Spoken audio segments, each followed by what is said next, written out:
मनसे नेते अविनाश जाधव ठाणे रेल्वे स्थानकात दाखल झालेले. अविनाश, कशा प्रकारचा उत्साह आहे? लोक देखील सहभागी झाले, तुमचे दोन्ही पक्ष एकत्र आले, काय सांगाल? मला असं वाटतं लोकांमध्ये उत्साह आहेच मागच्या अनेक दिवसापासून, परंतु आजची जी लढाई आहे ती मतदानाच्या हक्कासाठी आहे. मागील अनेक वर्षांपासून हा हक्क जो आहे तो काही पक्ष लोकांपासून हिरावून घेतात. EVM मध्ये घोळ करून लोकांची मतं ही दाबण्याचा प्रयत्न केलेला आहे आणि या सगळ्यांच्या विरोधात आम्ही सगळे एकत्र आलेलो आहोत.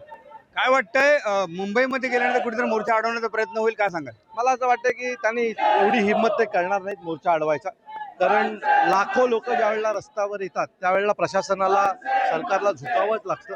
आमची लढाई ही सरकारच्या विरोधात नसून निवडणूक आयोगाच्या आहे. निवडणूक आयोगाच्या विरोधात ज्यावेळेला आमची लढाई आहे त्यावेळेला भारतीय जनता पक्ष का पुढे येते हेच आम्हाला कळत नाहीये.